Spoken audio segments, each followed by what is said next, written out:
All the way to the liquidity right here. So I was waiting for a second test to the fair value gap resting above here. However, we didn't get that. So I want to see what's going to happen during New York.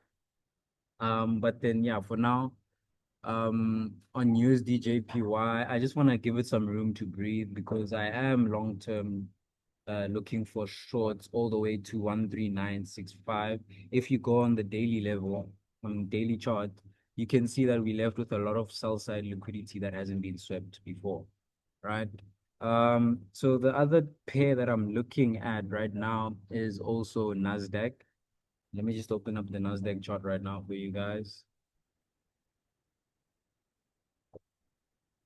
Where is it? Ah, there we go.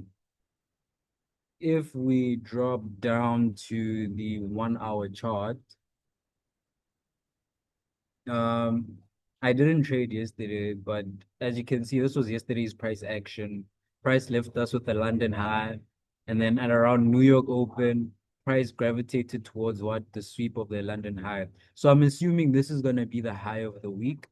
We'll see how price action treats us today, but should price trade below the New York afternoon session low, I do want to enter shorts going all the way to 22,400, right? Um, but be wary of this volume imbalance, as you can see here. So I just want to see how price is gonna react around this area here. Let me just draw it across, and then let's annotate this. This is a volume imbalance.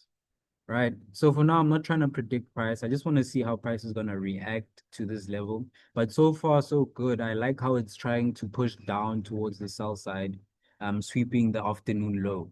So now we need to see how it's going to react around this volume imbalance in today's session. And please be aware, guys, this week is a lot of news weeks. So it's not really advised for you guys to be trading on news weeks.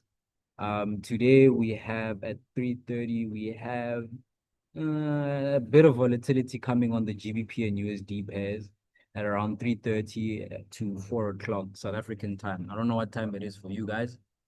But yeah, throughout the course of the week, we also have CPI on Wednesday on CHF. We have non-farm employment change on Wednesday as well. Thursday, Friday, we do okay. Friday, there's nothing happening. But on Thursday, it looks like we also do have a bit of volatility. So I just want to see how the markets are going to react around these two levels that I've drawn up right here. And yeah, in the next video, I will go deep in depth with the concept and models that I trade. And yeah, if you guys want some free source and want to learn how to do what I do, there's a link to my free Telegram channel as well as my WhatsApp mentorship channel.